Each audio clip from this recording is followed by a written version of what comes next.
Welcome everyone to this special session of Growing Up in Science, which is going to be organized, which is co-organized by the DEI Virtual Research Program at New York University.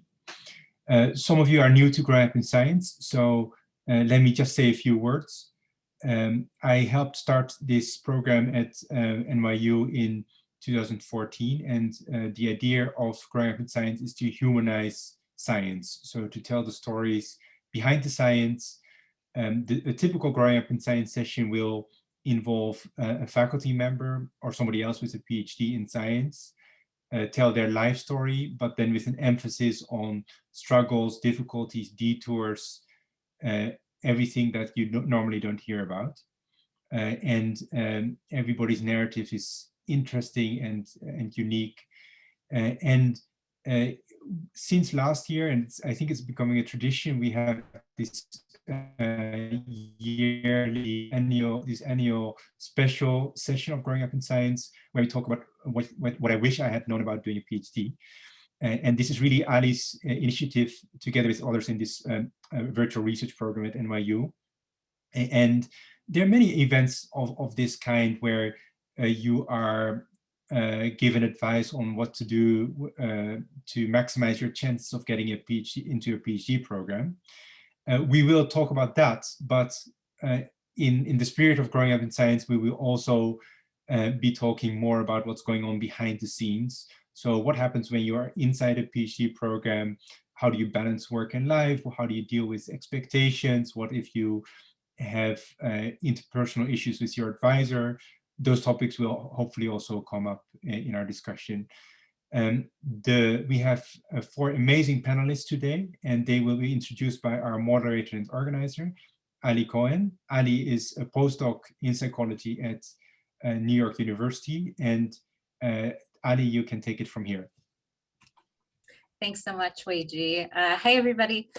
Thanks for joining us to chat with some stellar graduate students about their academic journeys, and a big thanks to all of you who submitted questions in advance to help fuel our discussion. Before I introduce the panel, I just want to briefly make sure that we're all on the same page about what a PhD is. So broadly speaking, a PhD, or Doctor of Philosophy, is the highest level degree that is earned following extensive original research that's compiled into a thesis or dissertation. And science PhD programs typically offer an annual stipend, as well as tuitions, fees, and health coverage for their students. And although you'll be hearing a lot of pearls of really excellent wisdom from our panel today, I just want to put up a brief disclaimer. As Weiji mentioned, everybody's has different experiences that are all unique, and PhD students do share a lot of common experiences, but it's helpful to gain insights from a number of different people to help paint a more complete picture of PhD life. So hopefully you'll get a taste of that today. And without further ado, let's meet our awesome panelists. Jaime Castron is a PhD student at Duke University in the Psychology and Neuroscience Department, and he works with Dr. Gregory Samanez Larkin in the Motivated Cognition and Aging Brain Lab on studies of decision-making. Prior to joining Duke, Jaime received his bachelor's degree with majors in neuroscience and political science from the University of Southern California. And following graduation, he spent 2 years as a full-time research assistant at Vanderbilt University, and then 1 year as a lab manager at UCLA. Jaime is passionate about progressive practices in mentoring, and specifically mentoring students from underrepresented backgrounds in science. Mariah De Joseph is a 4th-year developmental psychology PhD student at the University of Minnesota, and she's in a program that operates on a community model, allowing her to collaborate with multiple PIs. She received her bachelor's degree in cognitive science from the University of California, San Diego, and a master's degree in psychology from Columbia University. After her master's, she went on to work as a full-time lab manager here at NYU for several years, which she feels prepared her to take the next steps towards pursuing a PhD. She loves mentoring the next generation of psychology trainees and currently directs the Next Gen Psych Scholars Program, which is a graduate student-led peer mentorship program for aspiring PhD applicants. Beth Lloyd completed her undergraduate degree in psychology at Erasmus University Rotterdam. She went on to complete a research master in cognitive neuroscience at Utrecht University. And during her master's program, she completed a research internship here at NYU Psychology, during which she developed a fondness for New York City bagels. And she notes that she misses them now that she's no longer stateside. Beth is currently finishing the second year of her PhD studies as part of a 4-year cognitive psychology program at Leiden University. Rashina Seabury is from a small town in mid-Missouri and completed her BA in psychology and French at the University of Missouri, where she worked in a schizophrenia lab as an undergraduate research assistant for 3 years. After completing her undergraduate degree, she worked as a research assistant at Washington University School of Medicine in St. Louis, where she aided in projects examining brain networks using functional connectivity fMRI. Rashina began her graduate work at Yale Psychology in 2016 as a clinical student and completed 3 years of clinical training, but has decided not to pursue clinical internship. In her work with Dr. Tyrone Cannon, Rashina investigates the role of metacognition and memory in conferring risk for psychotic disorders. So thank you all so much for being here today, panelists. Let's jump into the questions because we have a lot to talk about. The first set of questions revolve around how and when did you realize that you wanted to do a PhD? So let's go ahead and start with you, Beth. How did you realize you wanted to do a PhD and that you were ready to do it? And then what were your next steps? Thanks, Ali. So for me, it wasn't a typical journey. I sort of made small decisions along the way because I enjoyed studying. So during my bachelor's, I just really enjoyed studying, and I didn't want to jump into the world of, real work, so to speak. So I made the choice to do a research master, which is a 2-year long course. And that actually prepares you very much for a PhD. So for me and a lot of my fellow students, it was sort of the natural next step to apply for PhDs and continue research. But I personally didn't feel since a young age that I'd always wanted to be a researcher. So it was just sort of going along with it and enjoying the process and making these decisions that I ended up doing a PhD. So that's how I decided to do it. Great. And yeah. Go ahead. Sorry. Was I ready? I would say thanks to the bachelor and master's, I was ready. But maybe if I would come straight from my bachelor's, I don't know if I would have been ready at that point. So I think doing some research, hands-on research and an internship in the master's is really a good preparation for a PhD. Yeah, absolutely. It looks like all of our panelists took some time to do research before doing PhDs.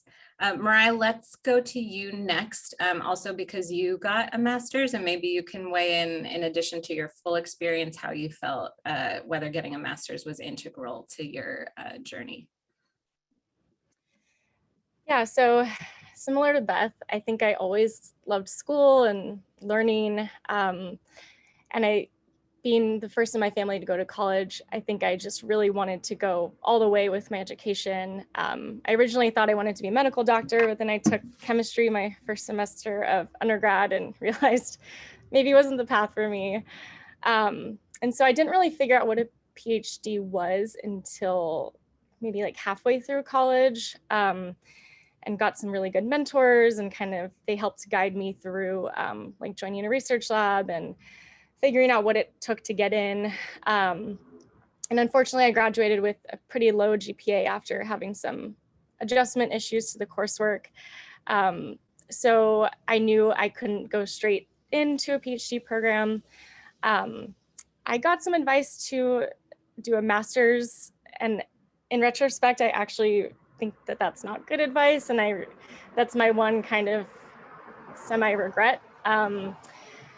I think because it was really expensive. I think I got a scholarship, but it wasn't nearly enough. So I think if you have it fully funded, then that's another story. But I think the debt I'm in from it wasn't really worth kind of what it gave me to prepare for a PhD program. And so what really kind of solidified my interests and my skills and made me feel actually ready to apply was joining as a full-time lab manager at NYU. That's where I met Ali.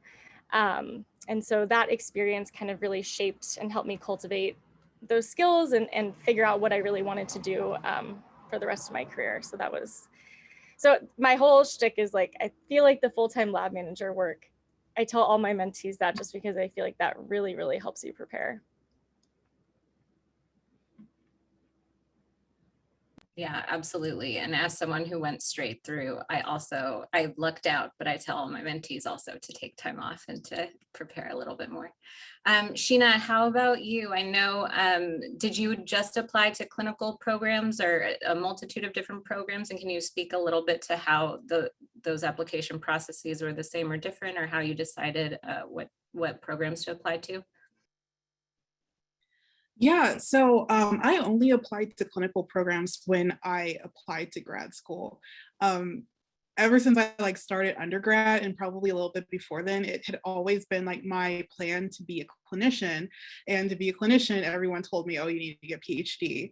And so that application process is a little different than a lot of other PhD application processes. For example, you're applying to work for one person right out of the gate. So you're matched to a research mentor when you're applying, versus in other programs, you might do rotation, which is just being able to do research in multiple labs before you find your research mentor.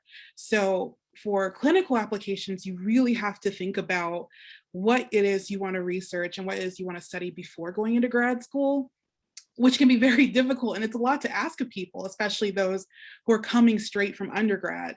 And that's part of the reason why I decided to take time off myself and work in several labs before I made the leap to apply to grad school, because I had to have kind of a very outlined idea of what it was I wanted to study. But it's very interesting because, as Ali told you all, I'm no longer pursuing clinical work. So I also had a very wide shift or very different trajectory during my PhD career, which I'll probably talk about later. That's kind of how that process differs from maybe other PhD application processes. Yeah, definitely. There are a bunch of different routes. How about you, Jaime? What did your journey look like, and maybe any tips that you might have for people preparing for interviews or applications this cycle? Right. So I actually was not initially interested in a career in science. I was actually interested in a career in law. And, in undergrad, I was a political science major. I was in a pre-law organization. I took the LSAT. I was ready to go to law school. And I think just some time along the way, I kind of had to think about why I was interested in law. And I was really more interested in research that had to do with law, legal decision-making, or the places where decision-making might interfere or might bring up neuroscience and law. And so taking time off really helped me, because at least I went about this really strategically, and I was looking to do post-bac positions anywhere. There might be like a law school or people who are interested in like doing legal research or neuroscience and law. And I ended up at Vanderbilt, and I was able to meet up with the faculty there who run a neuroscience and law PhD program. I audited a course there while I was working full time. I met with the graduate students in that program, got their feedback, and through all of that, I figured that I don't need a law degree to do research, which sounds like a silly thing to say now, looking back, like, yeah. And it also sounds absurd to think, yeah, all I need is a PhD, like just a PhD. And I figured that that's what I wanted to do. So then at that point, it was just about figuring out what were the programs that were out there that would allow me to further explore this intersection of law and neuroscience. And my research interests have always just been very broad, and I kind of study all kinds of things. So that was like a thing that was important to me when I was looking for programs to apply to. I wanted to make sure that maybe people were doing social decision-making, people who had work that would intersect with important issues that affected social justice issues. So that's what I was going in ahead of time. And I applied after 2 years as a research assistant, and I didn't get into grad school. And that was really soul crushing, but then I had to kind of learn from that experience, figure out what went wrong. And we can go into more details about that. And I applied again, and it worked out well. With respect to like specific tips for interviews, I've got like a whole lot of them. I'm like a planner. I like to be very careful about everything. I researched all the faculty at the schools. I wrote down notes about what they researched, had ideas like what I could use to start up a conversation. I also made sure to ask important questions like, what does the funding look like there? What is your actual health insurance? Because guess what? Not all schools will give you dental insurance. What does pay look like? Not all programs will pay you over the summer. Are you required to teach? Because sometimes your stipend, part of it was going to come from teaching. So you have to think about not just what are the questions that are going to help you evaluate whether or not you want to do research there, but whether you can live there, because you're going to be in a program for half a decade, maybe. Yeah, absolutely. Those are all really important considerations. And I just want to throw this out to the panel more broadly. We did get specific questions about managing personal life considerations and moving with a partner. So are any of you able to speak to that today? And just jump in if you are. Yeah, I can talk about that. I had, I guess we got engaged like right before I started a program here, but I had been with him since college, and he's luckily very supportive of kind of the academic path and knew that it would probably involve a lot of moving around. So after lots of discussions and talking through kind of making sure he wasn't sacrificing too much, he kind of became part of my decision-making process in terms of like where I was going to apply. And we picked mostly cities we would want to live in that he could also get a job in. Luckily, he was very flexible and pretty open, so it ended up working out.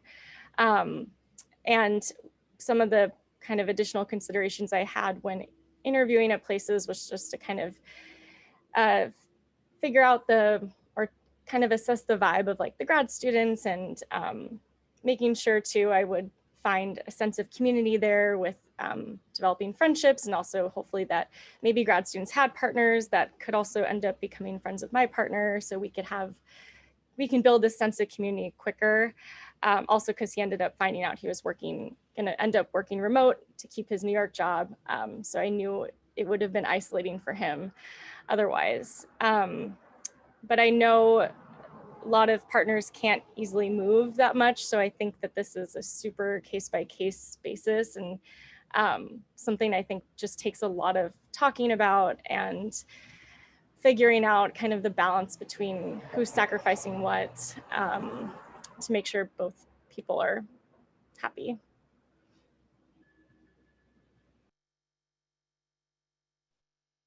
Any other thoughts on that topic, or any key pieces of advice for applying or preparing to apply that any of the panelists would like to throw out before we move on?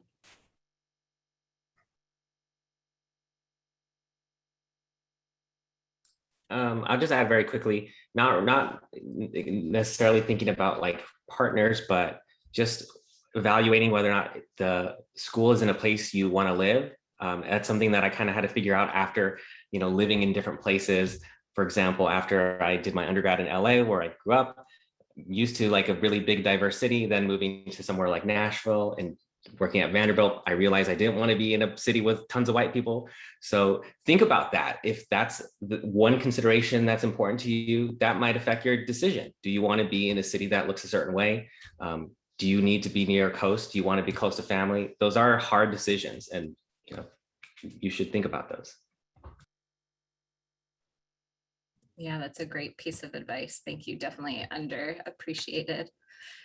So next I want to pivot to what a typical day in PhD life looks like for each of you. And I actually wanted to start with Meriah here because you have sort of a unique setup with the community model in your program. So could you talk a little bit about that and a day in the life for you? Yeah, while hitting on some of these questions, or okay. Yeah, so the community model works in that you can have two co-advisors. So I have two advisors that I kind of split my time between and do different projects separately with them and also combined. But with the community model, I can also kind of branch off and do side projects with other PIs or work collaboratively in other ways, even like beyond my own department, because their whole goal is to kind of cultivate your own unique program of research. And so I really liked that aspect of my program. But because of that, it requires kind of, you know, carefully prioritizing what really matters to you, because the options get so big that it's easy to just float around too much and get lost in like all the fun, interesting stuff you can learn from everyone. So I think after my first year, I really tried to hone in on like who were the people I was going to work with and have kind of an established meeting schedule with the different people I work with.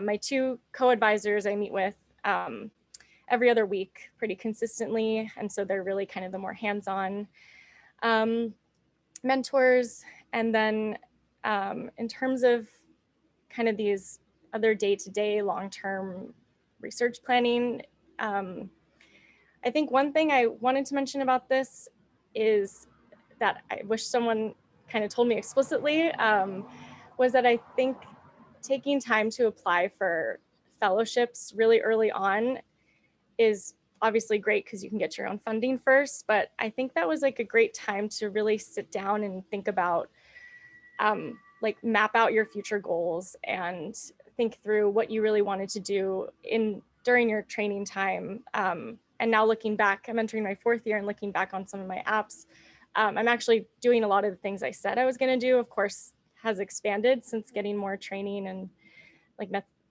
methodological tools and things along the way. But I think that time was really valuable in figuring out that long-term plan and then slicing it down into smaller goals and using like planners or other type of organizational tools. Yeah, that's definitely great advice. Sheena, what does a day in the life look like for you? So I'm going to split this up between like before when I was still in clinical training versus now. So before I had to be incredibly regimented with my day because in my program, all students are required to have a teaching requirement for 4 semesters. And then after your 2nd year and on in a clinical program, at least in our program, you're also seeing clients on top of all the classes that like APA requires clinical students to do, and you're trying to do research. So I would have to be very intentional about how I spent my time when I was doing all of those requirements. However, now that I've ended my clinical training, and also to be frank, after this last year with the pandemic and then the Black Lives Matter uprising, I have completely shifted what I prioritize and how I spend my time. So I used to basically like live to work. I would be one of those grad students who would be working for like 12 hours a day for God knows what. And after the protests happened, I remember I was in the middle of completing an R&R or a revise and resubmit for a journal. And the world was on fire. You have these uprisings about people who look like me being unfairly targeted by police. And I really had to sit with my advisor and say, look, I am out there on the streets. I'm like fighting. I'm like doing all this. I cannot separate my identity from like, and just like keep my head down and work during all of this. And he was completely supportive in that. And I ended up writing the journal, asking for an extension so I could like focus my attention on like organizing and being on the streets. And so now that I've really kind of reevaluated what is important in my life, I really look at it like this is my job. Like, yes, pursuing a PhD is like a passion of mine, and it's like becoming a professor, something I'm working toward, but it's still just a job, and it doesn't define me, and it doesn't define like how happy I'll be in the future. So now I'm very much like 9 to 5. I work my 8 hours. Sometimes I'll work on the weekends for 5 or so hours, especially if I'm like in the middle of like writing or an R&R. But I've just been more intentional with what makes me whole as a person, and what will benefit me long term, like just human wise. And so that's a very long answer to say, like, be intentional, be regimented, like schedule your time, spend your time wisely. But also it's important to remember that working is not the only thing we're living for. Thanks so much for sharing that. And thank you also for previewing our next topic about work-life balance, but we'll put a pin in that and come back in just a moment. Jaime, we talked about Meriah talked about funding a little bit. I know you just got a awesome award. Do you want to, in the context of your PhD life, talk a little bit about that process as well? Sure. So the award that I just recently received is going to help fund my final year of my graduate program, and then support me for a few years into a postdoc, which is really helpful. I think it's now the first time where I actually feel like I could have a future career in academia, because sometimes you feel a lot of uncertainty because of things like funding. You know, is my position here going to be guaranteed? Like, can I make it here? So that was really helpful. That's an NIH grant that I received. But even before that, I guess I would mention for a crowd who's still going through the process of applying, I had applied for an NSF award. And I think that was probably one of the best decisions I made. I applied before I applied to grad school. And that helped me unexpectedly, because I didn't get in the first time. I got this great feedback on a failed NSF application submission, and I was able to enhance my NSF application for it to be awarded the second time when I started my grad program. That has been immensely helpful. Having funding gives you a lot of control, and that can also vary depending on your program. I've been able to build new collaborations with other faculty who are in different departments and at different institutions, because I can just go to my mentor and say, hey, I'm paying myself here. I'm just going to use my time as I see fit. So having your own funding makes a big difference.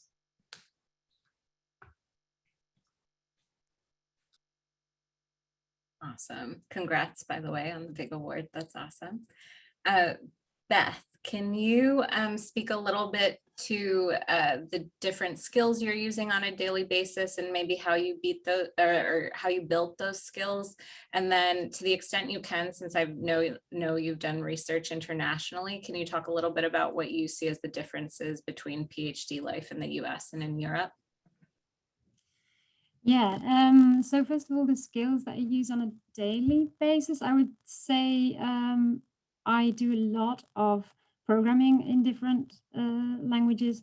Not to say that I'm, really good at it or anything, but it's necessary for what I'm doing, and it comes in very useful, especially for data processing and data analysis. So I spend a good chunk of time, just playing around with that, and I think, so I only started learning that at the beginning of my PhD properly. If I could give any tips or advice, I think getting familiar with programming before you start a PhD can just be really helpful, because I had no idea what it was at the beginning, and it was so abstract. So getting a bit of a head start there would have been, it was good, and I would recommend that. But it is not a requirement for a PhD, I don't think. So don't be afraid if you have no idea how to do it. You can learn very easily. There's loads of resources available. So those skills, and I do a lot of fMRI. So I think I sort of learn along the way how to do things. And I would say, you take a bit more time early on to do things properly. And then it will pay off later. So it might feel like you're really, really slow at the start, but hopefully I'm only my second year now, but hopefully it will start to pay off in the third and fourth year if you do it properly at the beginning. And then, Ali, you asked about, obviously I'm a bit, I'm bit different because I'm doing my PhD in the Netherlands, which is obviously in Europe. And I would say the big difference is I only did a research internship in the US, but one of the big differences, and maybe it's nice that in the Netherlands you are treated as an employee rather than as a as a student, which I think is the case in the US. So of course, what comes with that is benefits such as pension and holiday pay and, you know, yearly bonus type things. So these just kind of normal, nice things kind of pop up. And I would still do a PhD without those things, but it does make life a little bit easier to live quite, on the salary that you get. And I think that's a consideration, especially because I applied to do a PhD in the UK as well, which is a little more similar to the US, where you get a stipend and you are a student paying, the university pays fees. So I would see that my, somehow managing to get a job in the Netherlands was really nice for my situation, since I'm a little bit older than maybe the typical PhD student, because I took the long route. And if there's any more specific questions about applying in Europe or in specifically the Netherlands, I'm happy to answer those. Thanks so much, Beth. I think that's actually a perfect segue to our next topic, which is how do you balance work and life? And we've sort of started to talk about this just a little bit here. Actually, Jaime, I wanted to start with you talking about how you yourself achieve this balance, and also given your approach to mentorship, how do you advise your mentees on this topic? It's a lesson that it's taken me a while to learn too. Kind of like what Rashina was talking about earlier. It's how you protect your time. Initially I think I was spending too much time doing work, and it wasn't until later that I really set in that this was detrimental to my mental health. And once I kind of realized that, I started to just follow this kind of 9-to-5 schedule, because this is work, and think about it like that. And that was so helpful. For my mentees, who are typically undergraduate students or undergraduates at other schools as well, I always emphasize keeping this work-life balance, that I don't want them working on things over the weekend or working out of typical times that we have scheduled. And on top of that, it's always important that they're getting paid for what they do, because this is work. Going back to that, just like any other job, you should get paid for your work. And sometimes as PhD students, it's easy for people to take advantage of you as well. And so that's like something I think that people are still trying to do a better job at addressing, but you do need to look out for yourself. For other aspects of work-life balance, you need to really figure out how you build your support system. So for me, that's my friends and my family, and in particular, my friends who are actually not in academia, because I need to separate myself sometimes and get some perspective and just kind of, separate these two parts of myself.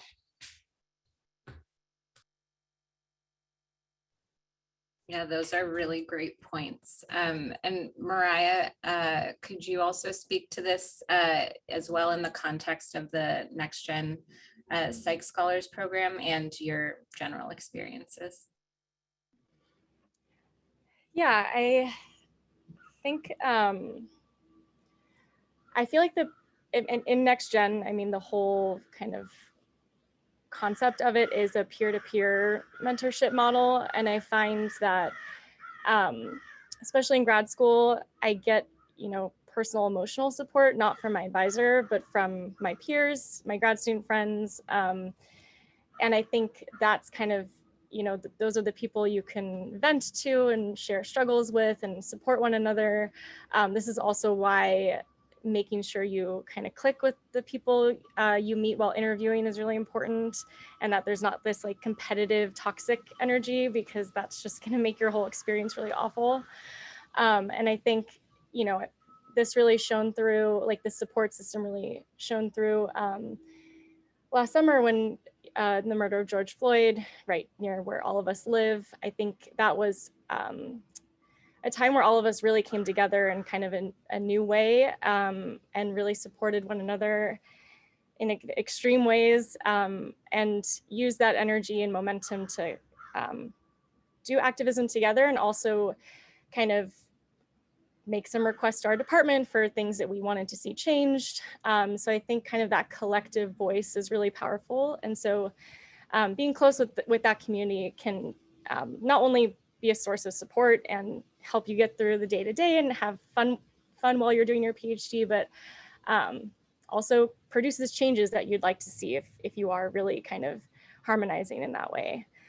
And I think in terms of, I also echo Jaime's mention about having friends separate from academia too, and making sure you're spending time with family and having that support system is also really important.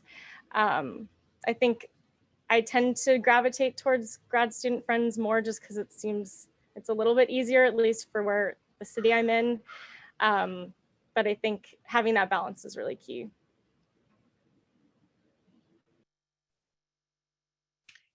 And Sheena, I just wanted to revisit a little bit. You shared your experience of sitting down and talking to your advisor about this shift in your priorities. Could you speak a little bit to this question about communicating with your advisor for, just for goals outside of your professional goals? And do you feel that these are common dialogues that students are engaging with their advisors?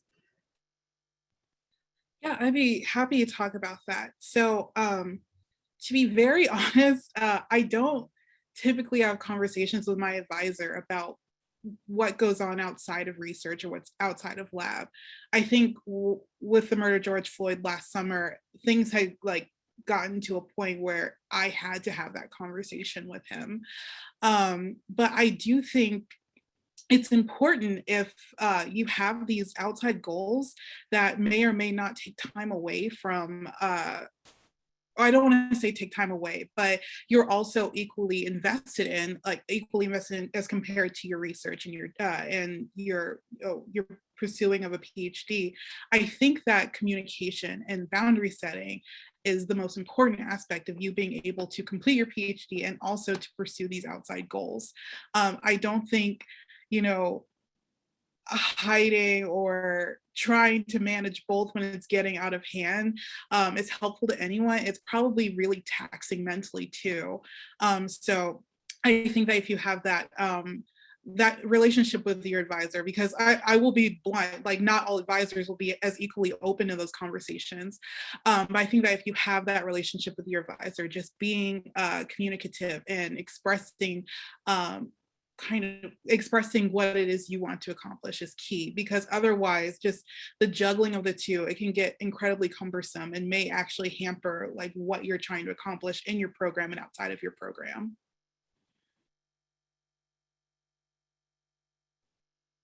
And Beth, can you talk a little bit about your interest? Do you ever feel guilty for taking time off work, or does the structure of your PhD program alleviate some of that a little bit? Yeah, that's a good question. I think actually, to be frank as well, I do feel guilty sometimes for taking time off work, because it feels like you have a sort of performance assessed time off. If you're doing enough and you're getting far enough, then you feel like you can take time off. But it shouldn't really be like that. Research takes time, and so many things are out of your control, that it's important that you tell yourself, okay, I need to stop now and I need to try not to think about work for a while and take, a holiday or just take time off. There are many students and examples of students who do say, actually, at this point, I need to stop and take a couple of months to myself. And that's quite, well, I would say kind of common in PhD, in the PhD students. But I think it's getting recognized now, and I think it's sort of becoming more accepted that you can, see if your well-being is going downhill. You just need to stop and take some time off. And in terms of enjoying life outside of PhD, I think I have quite a lot of hobbies, and I managed to do a lot of things outside of my PhD. So I would recommend, picking up some hobbies. So doing things to forget about your work and not to always be stressing about, am I going to find these results that I'm looking for, or am I going to get papers accepted? Because there's really often these things are out of your control and you just have to step back sometimes.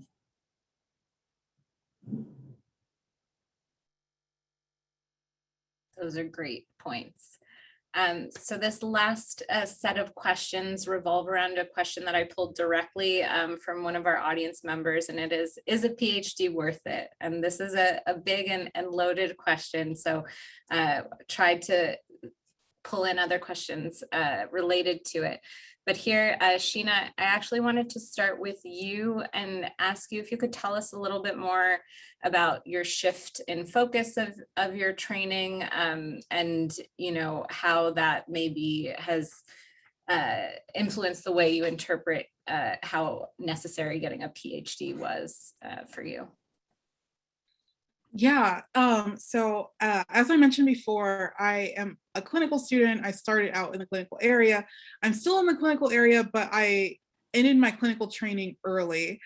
So what that means is I chose to not pursue the clinical internship or like my external practica, which you'd have to do as a clinical student.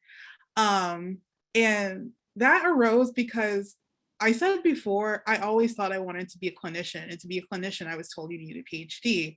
But as I was an RA in undergrad, and then after I graduated and went to WashU, I realized that what really drives my passion is answering the questions that I think of, like my scientific questions, and really interrogating like, what does it mean to experience something differently? And we call this psychosis.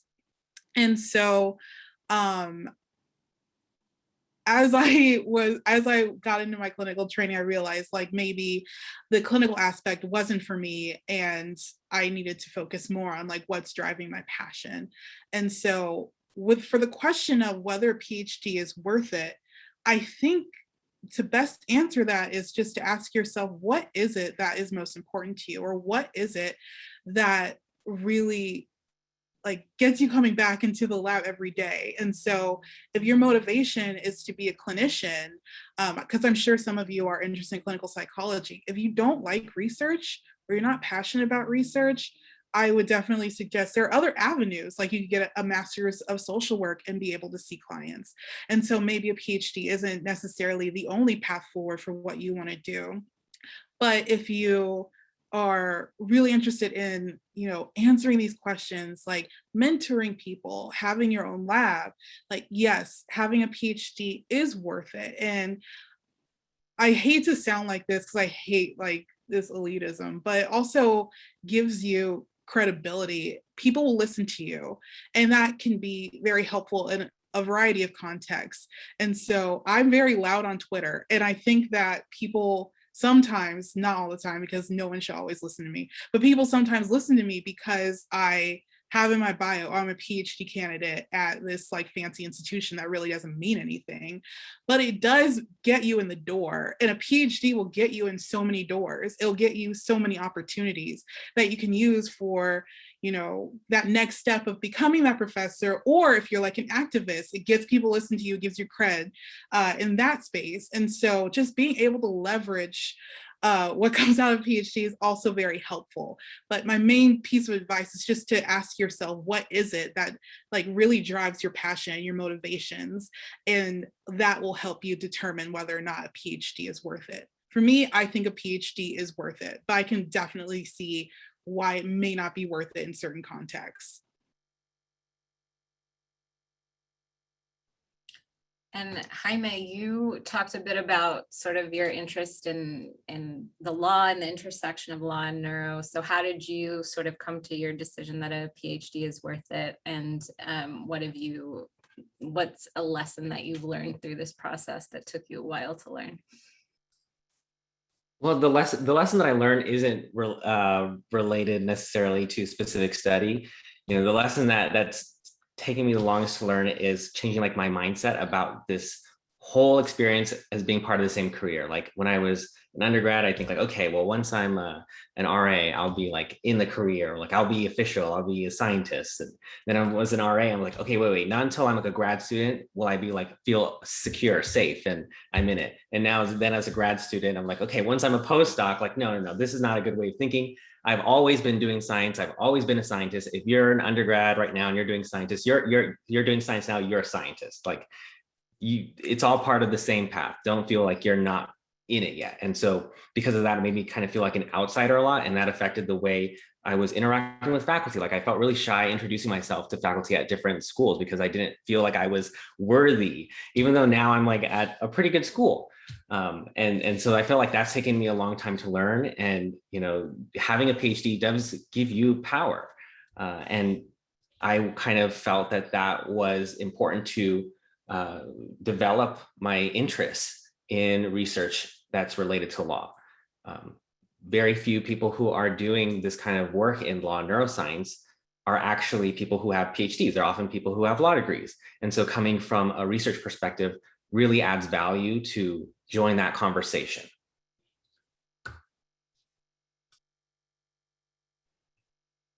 Beth, what do you think? Is a PhD worth it? Do you have any sort of experiences that you've dealt with either conflicts or burnout or anything else that has shaped the way you view this experience? Yeah, I have found this question hard to answer because I'm somewhat early on in my PhD, so I'm still really figuring it out and also figuring it out if it's worth it. So maybe I can, I'll know this in a few more years. But yeah, from my experience, it's also very different because of the pandemic. You know, that massively impacted my day-to-day, experience because I'm basically in my room, in my house, instead of surrounded by other PhDs and making friends and having interesting conversations face to face. So I would say that I've had a somewhat tainted experience because of that. I'd like to think it will get a little better in the third and fourth year. But I think if what you really want is to answer interesting questions and to, teach people or work on your personal development, I think a PhD is definitely something for you. But it's important to keep in mind that you're focusing on something so specific for such a long time that you really have to be very invested in it, and it's not a decision to be taken lightly. So if your future goal, as Rashina was saying, is to be a professor, then of course you need a PhD, and therefore it will be worth it. But yeah, you might want to consider what is the end goal. That's definitely an important consideration. Meriah, what about your thoughts on this, and also in terms of peer-to-peer mentoring on these different topics? Well, I do stand by thinking a PhD is worth it. Even through the many days I've come home to my husband crying because I felt really stupid that day, or I just, feel so overwhelmed. I've never at least wavered on my decision, which is a good sign. And I think one of the lessons I learned actually from an older grad student, so touching on this kind of importance of reaching out to your peers and grad student colleagues, is, and like many have said, like I felt like I had to work around the clock, and I put so much pressure on myself and constantly felt like I had to be working and produce something, right off the bat in my first year, when really I think the first year should be about like absorbing things and reading and like adjusting. And so that working that hard can obviously lead to burnout, and constantly every day feeling like you're failing at your PhD, even though you're probably not, is exhausting. And so I think learning to prioritize some things as being just good enough and not like perseverating on, something in my class, because classwork is not actually that important in a PhD. I learned research would be like more of a priority, and that's where I could spend more time and make that better, and the classwork be good enough, so that you can make time and space for living your life and doing things you enjoy, so that when you get back to the work, you actually feel rejuvenated and energized to actually do it, and kind of start to try to just enjoy the process rather than hating yourself every day because you feel like you're failing.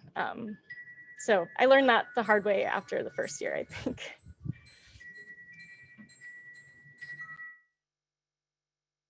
It sounds like there are a bunch of you who have expressed learning things the hard way. So I guess I just wanted to quickly open up the floor to see if anybody has any tips or advice for dealing with the constant failure, burnout, or imposter syndrome that you feel as a graduate student.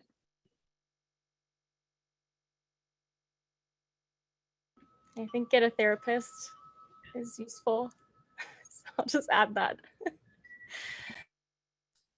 For me, I go for it, Jaime. I was just going to say, I regularly schedule out a trip to come back home to the West Coast to spend time with family. And I always know that, that's kind of like my retreat. I'm still doing some work, but my focus is different. My environment is different. I get to see different friends, and that allows me to kind of reevaluate things and take a break a bit. So if you can do that, do that. It's protect yourself. I also agree with getting a therapist and also changing your environment. I also go home regularly to see my family, which is nice just to get I love my grad school friends, but we commiserate sometimes. It can be a lot because we're all going through the same thing. And so I think that's also another good piece of advice, is just to remember, like, it's not just you. It will feel like it's just you. You will feel like you are not this, like you're the least productive or smart or whatever person in the program. And that is not it at all. You got into your program for a reason. So yes, therapists, regularly taking trips, but also remembering that everyone is going through this as well, and just trying to keep your eye on your goal, which is to finish.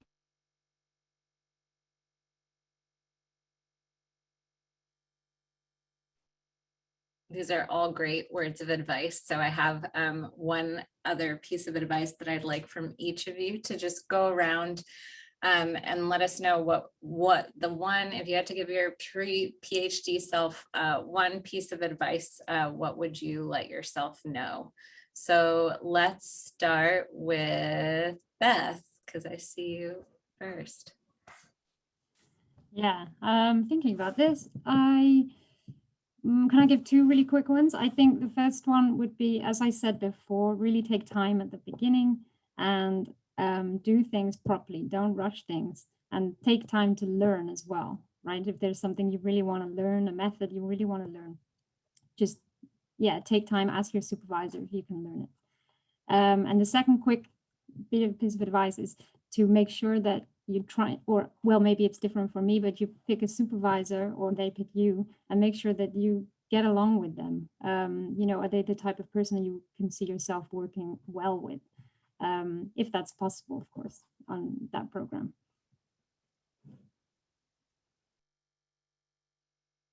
Jaime, what is your one or two pieces of advice?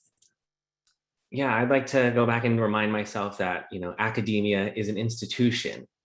And because of that, there's a lot of things that are out of your control, things that happen that you did not decide.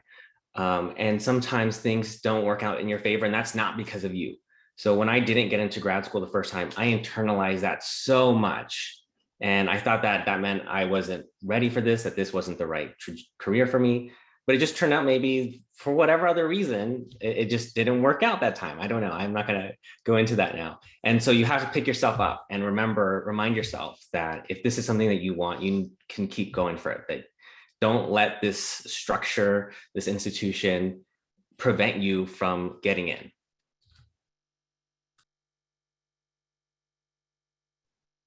This is all great advice. Sheena, what's your piece of advice or pieces of advice? I think my biggest piece of advice to my pre-PhD self would be to ask as many questions about each lab that I interviewed in as possible. And to be honest with, I would say to be honest with yourself about what it is you need from an advisor or committee or just the people you'll be interacting with. When I say ask as many questions as possible, at least for clinical psych, and you're being matched to a specific person, you're really going in blind sometimes. And so I really lucked out that I have a very supportive mentor, but you don't know like what the lab culture is going to be, what the department culture is, or what you're stepping into. So just asking tactfully, I will say tactfully, asking as many students and like people in the department and just everyone as many questions as you can, and just gain as much information as you can about this department before you like sign up for the next 5 to 6 years, because really that environment will either help you succeed and thrive, or it could crush you. And so yes, ask questions. Meriah, what's your piece of advice? I think relating to what we were just talking about with burnout and putting pressure on yourself, I mean, it's easier said than done, but try to be kind to yourself through the process. It's can be really demoralizing sometimes. And like Jaime, I also failed my first attempt, and it, you know, I was super depressed about it and thought it was something about me. But it, you know, if this, you know, this is your path, know that it's your unique path. And if it's something you really want, you won't fail at it. And I think if you just get the right tools, reach out, ask for help, advocate for yourself, you know, you'll end up where you want to be. But through the process, yeah, give yourself a break, be kind, and try to enjoy some of it as much as you can, because there are also really fun aspects. You're going to learn, you're going to grow. So just try to be present for that. Thanks, panelists. This is all really awesome advice that I wish I had before I did my PhD. We have just a minute or two left, but I think if the panelists are able to stick around for a few more minutes, we'd love to take some questions from the audience. I see that I've missed a lot in the chat, so maybe Weiji, you can help me field some of the questions that have been coming up. Yeah, so I've been trying to keep up with the questions. It's hard. Yeah, so I think that there are some concerns from people who have no research experience in their undergraduate, whether they can still find a research position. I think that happens all the time. It may be a little bit harder. Maybe you have to do more lab management, but that's definitely possible. So yeah, if you just don't have had the chance to do research in undergrad, then that's not the end of the story. Absolutely not. Did any of the panelists see a question that they wanted to respond to? Yuan is asking, should I at least have a working paper before contacting preferred professors in PhD programs? No, that would be very unusual. How can I show your enthusiasm? How can I show my enthusiasm? Well, I think in your application you will write about things that you've already done, and your enthusiasm will hopefully be clear there. And then once you talk to a person, then you can have just a meaningful scientific, try to have a meaningful scientific conversation about your interests and theirs. Sorry, I'm now in a mode of answering questions. Maybe this is not what you meant. Oh yeah, I just meant if there were any themes we should bring to the panel to answer some questions, or if the panel has seen it. Highly diverse, so it's I find it very hard to say that any particular themes. No, yeah. More about the theme of like, what do you do if you're in a bad fitting lab, either in terms of interest or in terms of interpersonal relationships? Is there a way out? I think yes, there are ways out. Jonathan is asking, yeah, maybe this is a good question for the panel. I hear that graduate student culture in an institution can be as important as mentorship. Is that true?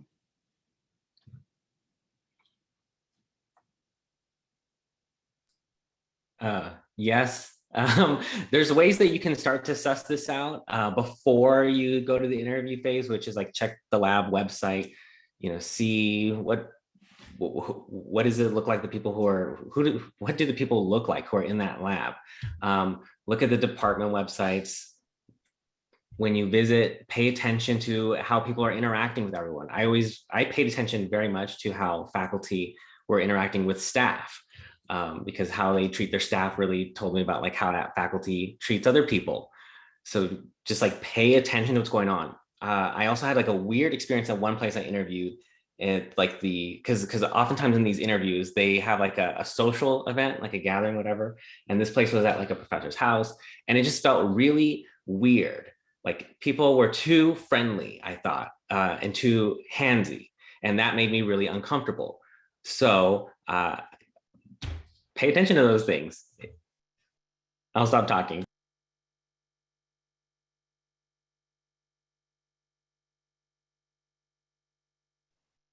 If there aren't any other thoughts on that topic, I wanted to raise a question about, are any panelists interested in opportunities outside of academia after their PhDs, or is everybody sort of academic focused at the moment?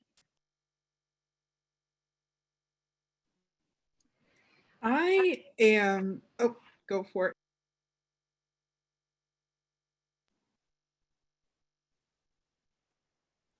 Sheena. Okay. Sorry, I didn't know who was started talking. So I currently am still on the academic track. I'm in the process of like identifying postdocs and applying to those. But I will say I am not married to the idea of solely being in academia for the rest of my life. I feel like I can do research in a variety of contexts, whether that's in like the nonprofit sector, that's in industry. So I will say that I'm open to anything where I could still, do research and like answer cool questions. And that's what makes me happy. And the context doesn't really matter to me as much. So yeah, I'm kind of just open to what comes next. Yeah, I think those are really good points. And I am still set on an academic path, but I've been having some existential crises, reading lots of articles saying that people who want to land tenure track jobs, or I saw one that said that thinking that is frankly dumb. So I'm trying to reassess and keep my options open and explore alternatives, thinking about like maybe something in child policy or like nonprofit sector.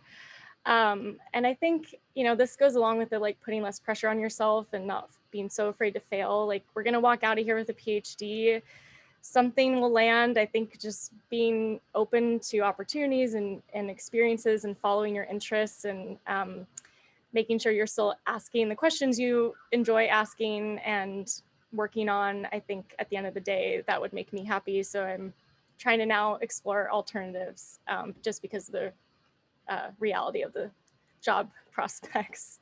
But Ali, you might actually have some more insight on this because you're at the postdoc stage. This is about the PhD experience, so I'll punt on that question for now. But yes, I am currently pursuing the academic path, but I'm also open to other options if it doesn't work out. Anybody else have thoughts on either of these two questions or in general? Yeah, I think similar to Rashina, I'm not married to the idea of pursuing academia, especially because it's a pyramid and there's not enough room for everybody in higher positions. You have to at some point accept that some things don't go your way or are completely out of your control, and people who make these decisions, it depends maybe how they feel on the day, if they're going to give you funding or not. And yeah, the way academia works, as you probably all know, can be unfair. So I think it's really important to consider other options and be open to different paths, which is what I plan to do when I get a bit further.